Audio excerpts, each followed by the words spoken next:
ಎಲ್ಲರಿಗೂ ಸ್ವಾಗತ. ಕೇರಳ ಪ್ರಾಂತ್ಯ ಕನ್ನಡ ಮಾಧ್ಯಮ ಅಧ್ಯಾಪಕರ ಸಂಘ ಕುಂಬಳೆ ಉಪಜಿಲ್ಲಾ ಘಟಕ ಆಯೋಜಿಸುತ್ತಿರುವಂತಹ USS ಮಕ್ಕಳಿಗೆ ಪ್ರಯೋಜನಕಾರಿಯಾಗುವಂತಹ ಜ್ಞಾನಯಾನ ಕಾರ್ಯಕ್ರಮ. ಇಂದು ಎರಡನೆಯ ಪಾಠ, ವ್ಯಾಪಾರದಿಂದ ಅಧಿಕಾರಕ್ಕೆ. ಈ ಪಾಠ ಭಾಗದಿಂದ ಯಾವೆಲ್ಲ ಪ್ರಶ್ನೆಗಳು ಬರುವಂತಹ ಸಾಧ್ಯತೆ ಇದೆ ಅಂತ ನೋಡೋಣ. ಮಕ್ಕಳೇ, ವ್ಯಾಪಾರದಿಂದ ಅಧಿಕಾರಕ್ಕೆ ಪಾಠ ಭಾಗದಲ್ಲಿ ಮೊದಲ ಪುಟದಲ್ಲಿ ಇರುವಂತಹ ವಿಷಯಗಳನ್ನು ಒಮ್ಮೆ ನೋಡೋಣ. ಇಲ್ಲಿ ಕಪ್ಪು ಚಿನ್ನಕ್ಕೂ ಒಂದು ಕತೆ ಹೇಳಲಿಕ್ಕಿದೆ ಅಂತ ಇದೆ. ಕಪ್ಪು ಚಿನ್ನ ಅಂದರೆ ಏನು ಅಂತ ನಿಮಗೆಲ್ಲರಿಗೂ ಗೊತ್ತಾಗಿರ್ಬೋದು. ಕಾಳು ಮೆಣಸು ಅಲ್ವಾ? ಸರಿ. ಆಮೇಲೆ ಯುರೋಪಿಯನರು ಭಾರತಕ್ಕೆ ಬಂದದ್ದು ಯಾಕೆ ಅಂತ ನಿಮಗೆ ಗೊತ್ತಿರಬೇಕು. ವ್ಯಾಪಾರಕ್ಕೆ ಅಲ್ವಾ? ವ್ಯಾಪಾರಕ್ಕೆ ಬಂದು ನಂತರದ ದಿನಗಳಲ್ಲಿ ಅವರು ಅಧಿಕಾರಕ್ಕೆ ಏರಿದಂತಹ ಸಂದರ್ಭ. ಹಾಗಾದರೆ ಮೊದಲು ಅವರು ವ್ಯಾಪಾರಕ್ಕಾಗಿ ಬಂದರು. ಹಾಗಾದರೆ ಯಾಕೆ, ಯಾವೆಲ್ಲ ವ್ಯಾಪಾರ ಸಾಧ್ಯತೆಗಳಿತ್ತವರಿಗೆ ಅಂತ. ನಮ್ಮ ದೇಶದಲ್ಲಿ ಹೆಚ್ಚು ಬೆಳೆಯುತ್ತಾ ಇದ್ದಂತಹ, ಇಲ್ಲಿ ಲಭ್ಯವಿದ್ದಂತಹ ಸಂಬಾರ ಜೀನಸುಗಳು ಅವರಿಗೆ ಬೇಕಾಗಿತ್ತು. ಯಾವುದೆಲ್ಲ? ಇಲ್ಲಿ ನೋಡಿ, ನಮ್ಮ ಊರಿನ ಏಲಕ್ಕಿ, ದಾಲ್ಚಿನ್ನಿ, ಶುಂಠಿ, ಹಾಗೆಯೇ ಕಾಳು ಮೆಣಸು ಇತ್ಯಾದಿಗಳು ಪ್ರಮುಖ ಸಂಬಾರ ಜಿನಸುಗಳಾಗಿತ್ತು. ಯುರೋಪಿಯನರಿಗೆ ಅತಿ ಅವಶ್ಯಕವಾಗಿ ಬೇಕಾಗಿತ್ತು. ನಂತರ ಭಾರತಕ್ಕೆ ಬಂದ ಯುರೋಪಿಯನರು ಯಾರೆಲ್ಲ ಅಂತ ನಿಮಗೆ ಗೊತ್ತಿರಬೇಕು. ಇಲ್ಲಿ ಸಾಗರದ ಮೂಲಕ ವಾಣಿಜ್ಯ ಮಾರ್ಗವನ್ನು ಕಂಡುಹಿಡಿದಾಗ ಅನೇಕ ಯುರೋಪಿಯನರು ಭಾರತಕ್ಕೆ ಬಂದರು ಅಂತ ನೀವು ಈಗಾಗಲೇ ತಿಳಿದಿದ್ದೀರಿ. ಈಗ ಯಾರೆಲ್ಲ ಬಂದರು ಅಂತ ಹೇಳೋದು ಮುಖ್ಯವಾಗಿ ನಿಮಗೆ ಗೊತ್ತಿರಬೇಕು. ಪೋರ್ಚುಗೀಸರು, ಡಚ್ಚರು, ಇಂಗ್ಲಿಷರು, ಫ್ರೆಂಚರು. ನೋಡಿ ಇಲ್ಲಿ ಪೋರ್ಚುಗೀಸರು, ಡಚ್ಚರು, ಇಂಗ್ಲಿಷರು ಹಾಗೂ ಫ್ರೆಂಚರು ಪ್ರಮುಖವಾಗಿ ಭಾರತಕ್ಕೆ ಬಂದಂತಹ ಯುರೋಪಿಯನರು. ಅದರಲ್ಲಿ ನಾವು ಮೊದಲು ಪೋರ್ಚುಗೀಸರ ಬಗ್ಗೆ ನೋಡೋಣ. ಪೋರ್ಚುಗಲ್ನಿಂದ ಕಲ್ಲಿಕೋಟೆಗೆ. ಈ ಪೋರ್ಚುಗಲ್ ನೋಡಿ, ಪೋರ್ಚುಗೀಸರು ಯಾವ ದೇಶದಿಂದ ಬಂದರು ಅಂತ. ಪೋರ್ಚುಗಲ್ ದೇಶದಿಂದ ಬಂದವರು ಪೋರ್ಚುಗೀಸರು. ಇಲ್ಲಿ 1498ರ ಮೇ ತಿಂಗಳಲ್ಲಿ ಯಾರು? ವಾಸ್ಕೋಡಗಾಮ ಬಂದದ್ದು ಅಲ್ವಾ? ಅದು ಇಂಪಾರ್ಟೆಂಟ್. ಇದು ವಾಸ್ಕೋಡಗಾಮ ಯಾವಾಗ ನಮ್ಮ ಭಾರತಕ್ಕೆ ಬಂದ, ಅದರಲ್ಲಿ ಕೂಡ ಕೇರಳಕ್ಕೆ ಅಲ್ವಾ? ಕೇರಳದ ಕಲ್ಲಿಕೋಟೆಯ ಸಮೀಪದ ಕಾಪಾಡ್ ತೀರಕ್ಕೆ ಯಾರು? ವಾಸ್ಕೋಡಗಾಮ ಮತ್ತು ಸಂಗಡಿಗರು ಬಂದದ್ದು.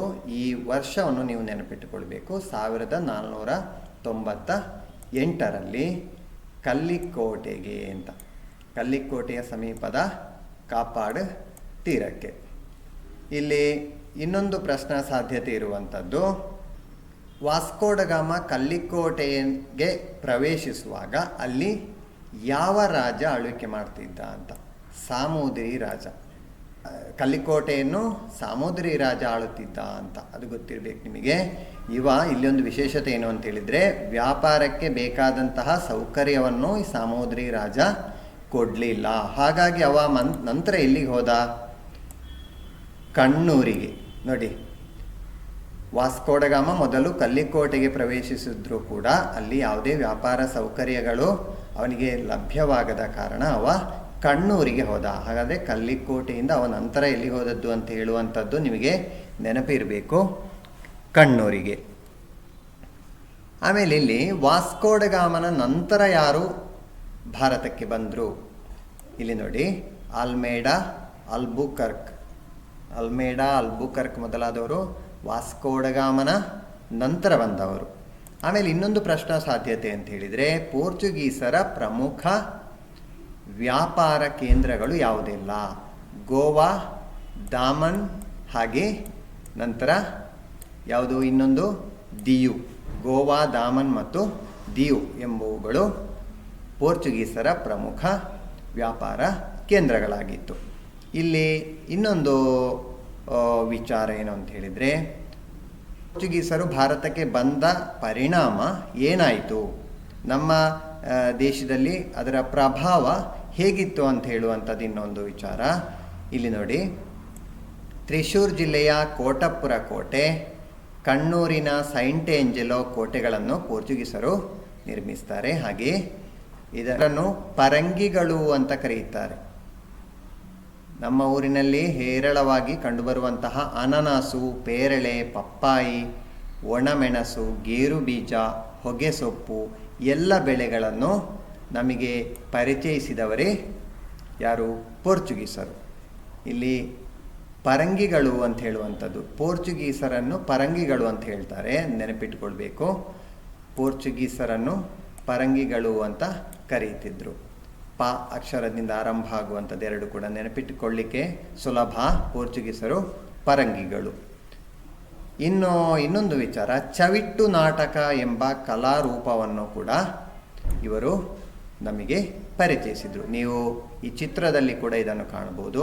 ಚವಿಟ್ಟು ನಾಟಕ ಅಂತ ಹೇಳುವಂತಹ ಕಲಾರೂಪವನ್ನು ನಮಗೆ ಪರಿಚಯ ಮಾಡಿಕೊಟ್ಟವರೇ ಪೋರ್ಚುಗೀಸರು. ನೋಡಿ, ಇಲ್ಲಿ ಸೈಂಟ್ ಏಂಜೆಲೋ ಕೋಟೆ, ಇದು ಕೂಡ ಪೋರ್ಚುಗೀಸರಿಂದಾಗಿ ನಿರ್ಮಾಣ ಆದದ್ದು ಕೋಟೆಗಳು. ಇನ್ನು ಭಾರತದಲ್ಲಿ ಹೆಚ್ಚು ವ್ಯಾಪಾರ ಕೇಂದ್ರಗಳನ್ನು ಸ್ಥಾಪಿಸಲಿಕ್ಕೆ ಈ ಪೋರ್ಚುಗೀಸರಿಗೆ ಸಾಧ್ಯ ಆಗಲಿಲ್ಲ. ಅದಕ್ಕೆ ಕಾರಣ ಕೂಡ ನಿಮಗೆ ಗೊತ್ತಿರಬೇಕು. ಇವರಿಗೆ ಆರ್ಥಿಕ ಹಾಗೂ ಸೈನಿಕ ಸಾಮರ್ಥ್ಯ ಅಷ್ಟಾಗಿ ಇರಲಿಲ್ಲ. ಆಮೇಲೆ ಪ್ರಮುಖವಾದ ಒಂದು ವಿಚಾರ, ಪ್ರಾದೇಶಿಕವಾದ ಪ್ರತಿಭಟನೆಗಳನ್ನು ಇವರು ಎದುರಿಸಬೇಕಾಯಿತು. ಇಲ್ಲಿ ಕುഞ്ഞാಲಿ ಮರಕ್ಕಾರರು ಅಂತ ನೀವು ಕೇಳಿರ್ಬೋದು. ಪೋರ್ಚುಗೀಸರಿಗೆದುರಾಗಿ ಹೋರಾಟ ಮಾಡಿದಂತಹ ಪ್ರಮುಖರಿವರು ಕುഞ്ഞാಲಿ ಮರಕ್ಕಾರರು. ಇವರ ನೇತೃತ್ವದಲ್ಲಿ ಪೋರ್ಚುಗೀಸರಿಗೆದುರಾಗಿ ಪ್ರತಿಭಟನೆಗಳು ನಡೆಯುತ್ತವೆ. ಹಾಗಾಗಿ ಪೋರ್ಚುಗೀಸರಿಗೆ ಇಲ್ಲಿ ಹೆಚ್ಚು ವ್ಯಾಪಾರಕ್ಕೆ ಅನುಕೂಲ ಆಗಲಿಲ್ಲ. ಈ ಕುഞ്ഞാಲಿ ಮರಕ್ಕಾರರು ಅಂದರೆ ಯಾರು ಅಂತ ಕೂಡ ನಿಮಗೆ ಗೊತ್ತಿರಬೇಕು. ಕಲ್ಲಿಕೋಟೆಯನ್ನು ಆಳುತ್ತಿದ್ದಂತಹ ಸಾಮೂದಿರಿ ರಾಜ್ಯ ಯಾರಿದ್ದಾರೋ ಅವನ ನಾವಿಕ ಸೇನೆಯ ಮುಖ್ಯಸ್ಥರು ಈ ಕುഞ്ഞാಲಿ ಮರಕ್ಕಾರರು. ಇವರ ನೇತೃತ್ವದಲ್ಲಿ ಪೋರ್ಚುಗೀಸರಿಗೆದುರಾಗಿ ಪ್ರತಿಭಟನೆಗಳು ನಡೆದವು. ಇನ್ನು ಎರಡನೆಯ ವಿದೇಶಿಯರು, ಪೋರ್ಚುಗೀಸರ ನಂತರ ಬಂದವರು ಡಚ್ಚರು. ಇದು ನೆನಪಿಟ್ಕೊಳ್ಳಿ, ಡಚ್ಚರು ನೆದರ್ಲ್ಯಾಂಡ್ ದೇಶದಿಂದ ಬಂದವರು. ಯಾವುದು? ಡಚ್ಚರು ನೆದರ್ಲ್ಯಾಂಡ್ ದೇಶದಿಂದ ಭಾರತಕ್ಕೆ ವ್ಯಾಪಾರಕ್ಕಾಗಿ ಬಂದಂತಹ ಯುರೋಪಿಯನರು. ಇವರು ಕೊಚ್ಚಿ ಮತ್ತು ಕೊಲ್ಲಂ ಪ್ರಧಾನ ವ್ಯಾಪಾರ ಕೇಂದ್ರಗಳಾಗಿತ್ತು. ಡಚ್ಚರ ಪ್ರಮುಖ ವ್ಯಾಪಾರ ಕೇಂದ್ರಗಳು ಯಾವುದೆಲ್ಲ ಅಂತ ಪ್ರಶ್ನೆಗಳು ಬಂದರೆ ಕೊಚ್ಚಿ ಮತ್ತು ಕೊಲ್ಲಂ ಎರಡು ಕೂಡ ಕೇರಳದಲ್ಲಿರುವಂತಹ ವ್ಯಾಪಾರ ಕೇಂದ್ರಗಳು. ಇಲ್ಲಿ ಇನ್ನೊಂದು ಡಚ್ಚರ ವಿಷಯಕ್ಕೆ ಸಂಬಂಧಪಟ್ಟು ಇನ್ನೂ ಪ್ರಮುಖ ವಿಚಾರ ಅಂತ ಹೇಳಿದರೆ, ಡಚ್ ಗವರ್ನರ್ ಆಗಿದ್ದಂತಹ ವಾನ್ ರೀಡ್ ಇವ ಒಂದು ಔಷಧೀಯ ಸಸ್ಯಗಳ ಕುರಿತು ವಿವರಿಸುವಂತಹ ಒಂದು ಪುಸ್ತಕವನ್ನು ರಚಿಸ್ತಾನೆ. ಇದರ ಹೆಸರೇ ಹೋರ್ಟಸ್ ಮಲಬಾರಿಕಸ್ ಅಂತ. ಡಚ್ ಗವರ್ನರ್ ಆಗಿದ್ದಂತಹ ವಾನ್ ರೀಡ್ ರಚಿಸಿದಂತಹ ಔಷಧೀಯ ಸಸ್ಯಗಳ ಕುರಿತಾದ ಪುಸ್ತಕ ಹೋರ್ಟಸ್ ಮಲಬಾರಿಕಸ್. ಇದನ್ನು ರಚಿಸಲು ಮಲಯಾಳಿಯಾದ ಒಬ್ಬರು ವ್ಯಕ್ತಿ ಸಹಾಯ ಮಾಡ್ತಾರೆ. ಅವರ ಹೆಸರೇ ಇ.ಟಿ. ಅಚ್ಯುತನ್ ವೈದ್ಯರ್. ಇವರ ಸಹಾಯದಿಂದ ವಾನ್ ರೀಡ್ ಈ ಪುಸ್ತಕವನ್ನು ರಚಿಸ್ತಾರೆ. ಆಮೇಲೆ ಮಕ್ಕಳೇ, ಇನ್ನು ಈ ಡಚ್ಚರ ವಿಷಯಕ್ಕೆ ಸಂಬಂಧಪಟ್ಟು ಇನ್ನೊಂದು ಪ್ರಮುಖವಾದ ಪ್ರಶ್ನಾ ಸಾಧ್ಯತೆ ಇಲ್ಲಿ ಮಾರ್ತಾಂಡವರ್ಮನೊಡನೆ ಯುದ್ಧ ಮಾಡಿದರು ಅಂತ ಹೇಳುವಂಥದ್ದು. ವ್ಯಾಪಾರಕ್ಕಾಗಿ ಸಂಬಂಧಿಸಿದಂತಹ ವಿವಾದದಿಂದಾಗಿ ತಿರುವಾಂಕೂರಿನ ರಾಜ, ನೋಡಿ ಇಲ್ಲಿ ಈ ಮಾರ್ತಾಂಡವರ್ಮ ಯಾರು ಅಂತ ಗೊತ್ತಿರಬೇಕು. ತಿರುವಾಂಕೂರಿನ ರಾಜನಾದ ಮಾರ್ತಾಂಡವರ್ಮನೊಟ್ಟಿಗೆ ಡಚ್ಚರು ಯುದ್ಧ ಮಾಡ್ತಾರೆ. 1741ರಲ್ಲಿ ಕೊಳಚಲ್ನಲ್ಲಿ ನಡೆದಂತಹ ಯುದ್ಧ. ಇಲ್ಲಿ ನೋಡಿ, 1741ರಲ್ಲಿ ಕೊಳಚಲ್ನಲ್ಲಿ ನಡೆದ ಯುದ್ಧದಲ್ಲಿ ಡಚ್ಚರು ಸೋಲ್ತಾರೆ. ಅಂದರೆ ಯಾರು? ತಿರುವಾಂಕೂರಿನ ರಾಜ ಮಾರ್ತಾಂಡವರ್ಮನಿಗೆ ಜಯ ಆಗ್ತದೆ. 1741ರಲ್ಲಿ ಕೊಳಚಲ್ ಯುದ್ಧ ನಡೆಯಿತು. ಇದೊಂದು ಇಂಪಾರ್ಟೆಂಟ್ ಪ್ರಶ್ನೆ. ಆಮೇಲೆ ಡಚ್ಚರನ್ನು ಕೇರಳೀಯರು ಏನು ಅಂತ ಕರೆಯುತ್ತಿದ್ದರು? ಲಂತಕ್ಕಾರ್ ಅಂತ. ಡಚ್ಚರನ್ನು ಲಂತಕ್ಕಾರ್ ಎಂದು ಕರೆಯುತ್ತಿದ್ದರು. ಆಗ ನಾವು ನೋಡಿದೆವು ಪೋರ್ಚುಗೀಸರನ್ನು ಏನಂತ ಕರೆಯುತ್ತಿದ್ದದ್ದು? ಪರಂಗಿಗಳು ಅಲ್ವಾ? ಪೋರ್ಚುಗೀಸರನ್ನು ಪರಂಗಿಗಳು ಅಂತ ಕರೀತಾರೆ. ಡಚ್ಚರನ್ನು ಲಂತಕ್ಕಾರ್ ಅಂತ ಕರೆಯುತ್ತಿದ್ದರು. ಸರಿ, ಇನ್ನು ಇಂಗ್ಲೀಷರ ಆಗಮನ. ಇಲ್ಲಿ ಒಂದು ಪ್ರಶ್ನಾ ಸಾಧ್ಯತೆ ನೋಡಿ. 1600ರಲ್ಲಿ ಲಂಡನ್ನಿನಲ್ಲಿ ಇಂಗ್ಲಿಷ್ ಈಸ್ಟ್ ಇಂಡಿಯಾ ಕಂಪನಿಯನ್ನು ರೂಪಿಸಲಾಯಿತು. ನೋಡಿ, 1600ರಲ್ಲಿ ಲಂಡನ್ನಿನಲ್ಲಿ ಇಂಗ್ಲಿಷ್ ಈಸ್ಟ್ ಇಂಡಿಯಾ ಕಂಪನಿಯನ್ನು ರೂಪಿಸಲಾಯಿತು. ಇದು ಕೂಡ ಇಂಪಾರ್ಟೆಂಟ್ ಪ್ರಶ್ನೆ. ಇನ್ನೊಂದು ವಿಚಾರ, ಗುಜರಾತಿನ ಸೂರತ್ನಲ್ಲಿ ಮೊದಲ ವ್ಯಾಪಾರ ಕೇಂದ್ರವನ್ನು ಸ್ಥಾಪಿಸಿದರು. ಇಂಗ್ಲೀಷರ ಮೊದಲ ವ್ಯಾಪಾರ ಕೇಂದ್ರ ಯಾವುದು ಅಂತ ಕೇಳಿದರೆ ಗುಜರಾತಿನ ಸೂರತ್ ಪ್ರಮುಖ ವ್ಯಾಪಾರ ಕೇಂದ್ರ ಆಗಿತ್ತು. ಇನ್ನು ಮದ್ರಾಸು ಅಂದರೆ ಈಗ ಅದನ್ನು ಚೆನ್ನೈ ಅಂತ ಕರೀತಾರೆ. ಕಲ್ಕತ್ತಾ, ಕೋಲ್ಕತ್ತಾ, ಬಾಂಬೆ, ಮುಂಬೈ ಅಂದರೆ ಮದ್ರಾಸು, ಕಲ್ಕತ್ತಾ, ಬಾಂಬೆ ಇವುಗಳು ಬ್ರಿಟಿಷರ ಪ್ರಮುಖ ವ್ಯಾಪಾರ ಕೇಂದ್ರವಾಗಿತ್ತು. ಇದನ್ನು ಕೂಡ ನೆನಪಿಟ್ಕೊಳ್ಳಿ. ಮದ್ರಾಸು ಅಂದರೆ ಚೆನ್ನೈ ಯಾವ ರಾಜ್ಯದಲ್ಲಿದೆ? ತಮಿಳುನಾಡು ರಾಜ್ಯದಲ್ಲಿರುವಂಥದ್ದು. ಇನ್ನು ಕಲ್ಕತ್ತಾ ಅಥವಾ ಕೋಲ್ಕತ್ತಾ ಇದು ಪಶ್ಚಿಮ ಬಂಗಾಳ ರಾಜ್ಯದಲ್ಲಿರುವಂಥದ್ದು. ಇನ್ನು ಬಾಂಬೆ ಅಥವಾ ಮುಂಬೈ ಅಂತ ಹೇಳುವುದು ಮಹಾರಾಷ್ಟ್ರ ರಾಜ್ಯದಲ್ಲಿರುವಂತಹ ಪ್ರಮುಖ ಕೇಂದ್ರ. ಮಕ್ಕಳೇ, ಇಲ್ಲಿ ನೋಡಿ, ನಾವು ಫ್ರೆಂಚರ ವ್ಯಾಪಾರ ಸಂಬಂಧಗಳೇನೇನು ಅಂತ. ಫ್ರೆಂಚ್ ಈಸ್ಟ್ ಇಂಡಿಯಾ ಕಂಪನಿಯನ್ನು 1644ರಲ್ಲಿ ಸ್ಥಾಪಿಸಲಾಯಿತು. ಇಲ್ಲಿ ನೋಡಿ, ಫ್ರೆಂಚ್ ಈಸ್ಟ್ ಇಂಡಿಯಾ ಕಂಪನಿಯನ್ನು 1644ರಲ್ಲಿ ಸ್ಥಾಪಿಸಲಾಯಿತು.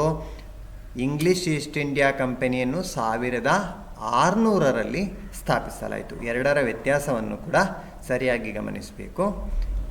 ಫ್ರೆಂಚ್ ಈಸ್ಟ್ ಇಂಡಿಯಾ ಕಂಪನಿ 1644ರಲ್ಲಿ ಸ್ಥಾಪನೆಯಾದದ್ದು.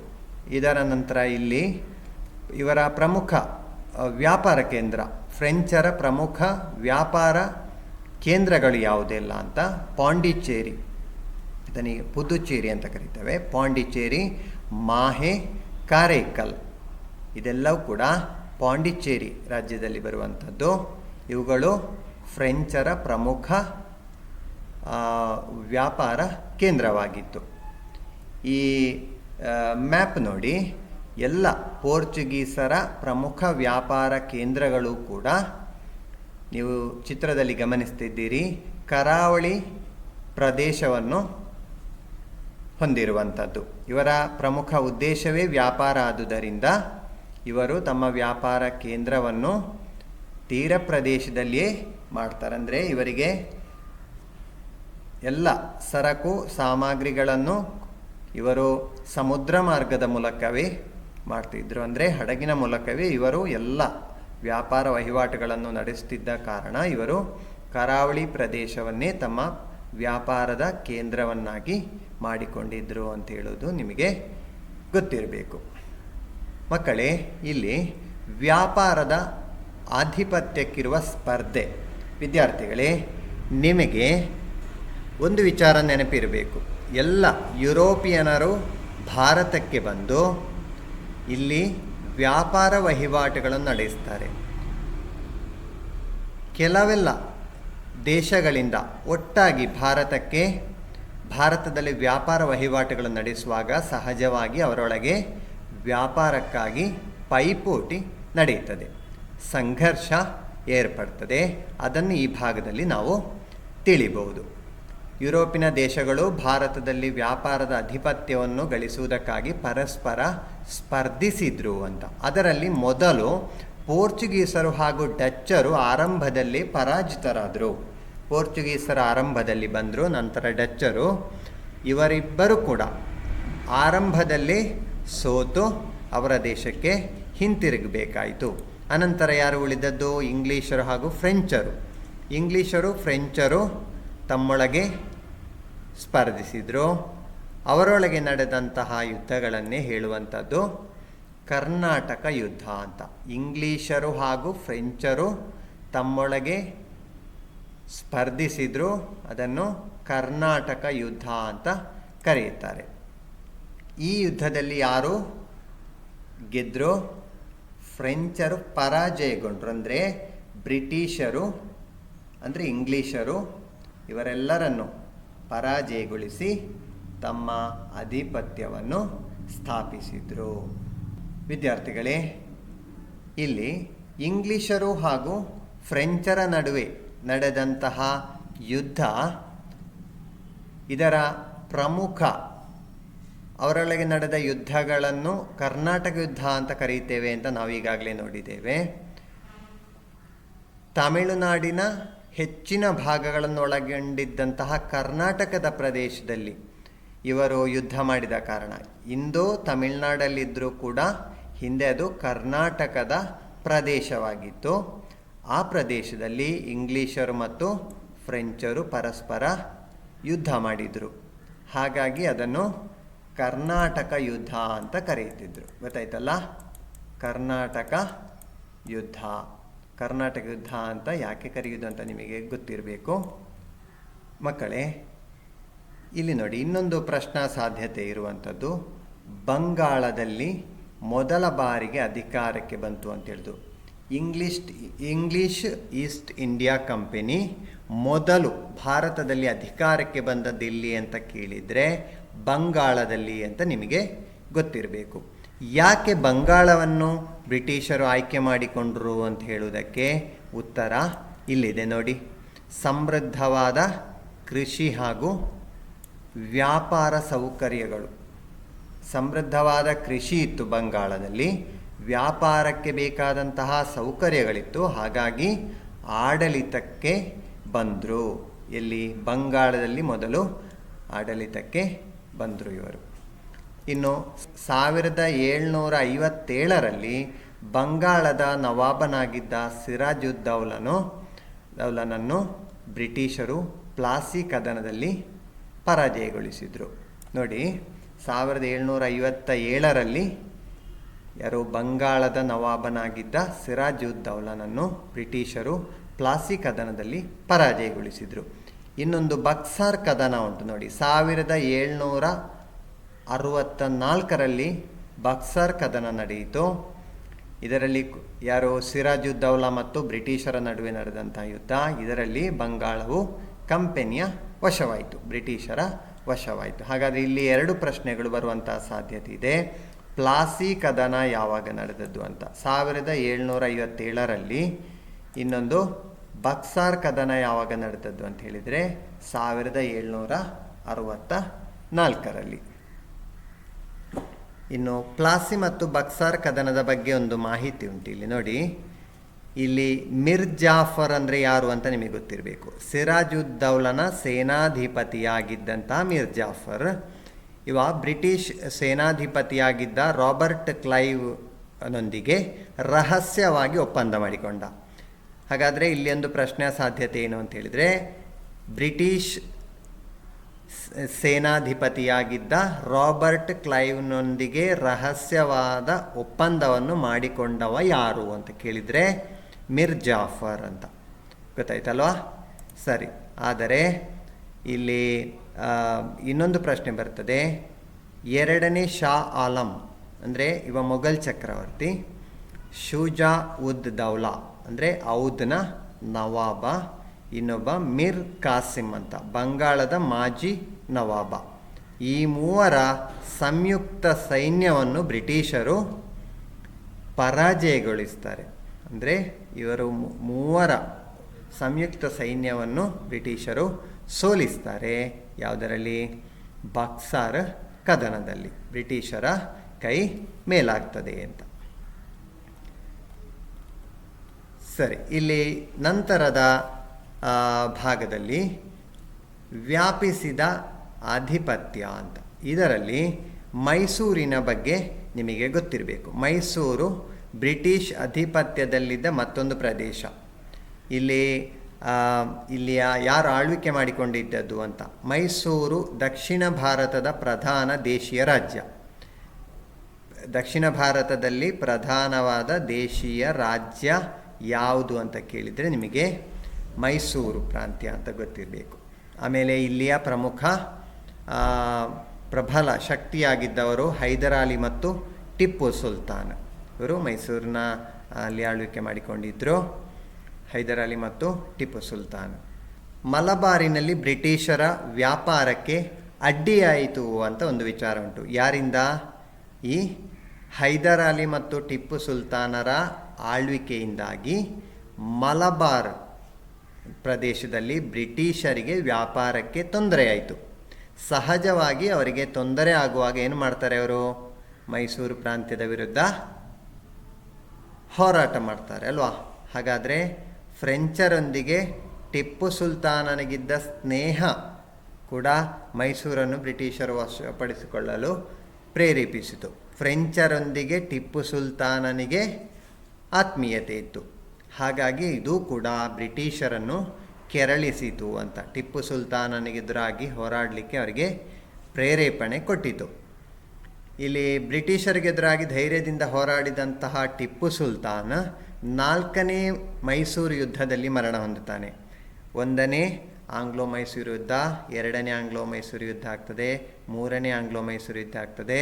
ಇಲ್ಲಿ ಟಿಪ್ಪು ಸುಲ್ತಾನ್ ಮರಣ ಹೊಂದಿದ್ದು 4ನೇ ಆಂಗ್ಲೋ ಮೈಸೂರು ಯುದ್ಧದಲ್ಲಿ.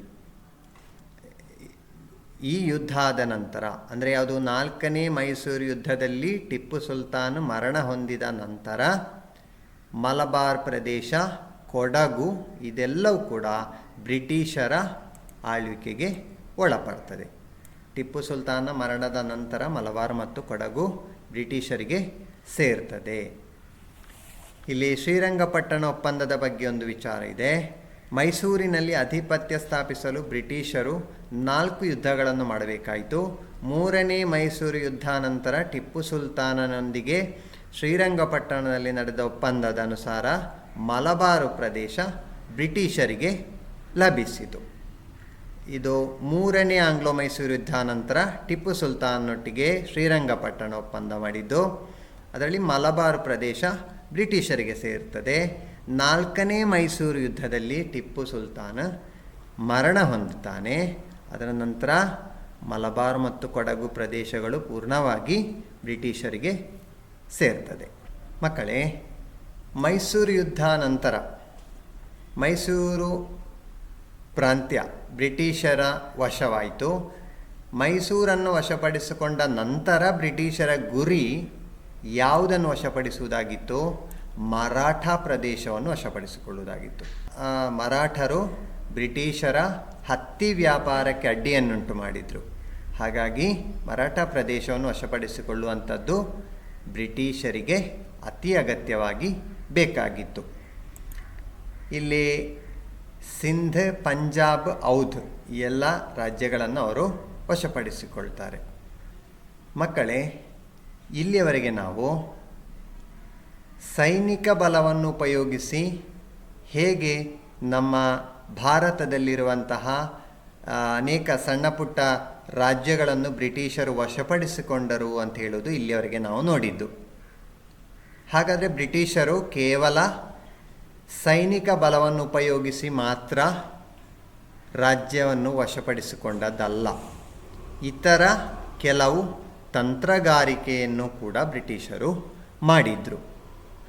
ಕೆಲವು ದೇಶೀಯ ರಾಜ್ಯಗಳನ್ನು ಒಪ್ಪಂದಗಳ ಮೂಲಕ, ನೋಡಿ, ಒಪ್ಪಂದಗಳ ಮೂಲಕವೂ ಕಾನೂನುಗಳ ಮೂಲಕವೂ, ಒಪ್ಪಂದಗಳನ್ನು ಮಾಡಿಕೊಂಡರು, ಕಾನೂನುಗಳನ್ನು ಜಾರಿಗೆ ತಂದರು. ಇದೆಲ್ಲವೂ ಕೂಡ ಭಾರತೀಯರಿಗೆ ವಿರುದ್ಧವಾಗಿತ್ತು ಅಲ್ವಾ. ಬ್ರಿಟಿಷರು ತಮಗೆ ಅನುಕೂಲವಾಗುವಂತಹ ಕಾನೂನುಗಳನ್ನು ಜಾರಿಗೊಳಿಸಿದರು. ಇಲ್ಲಿ ಯಾವೆಲ್ಲ ಕಾನೂನುಗಳು ಅಂತ ನಿಮಗೆ ಗೊತ್ತಿರಲಿ.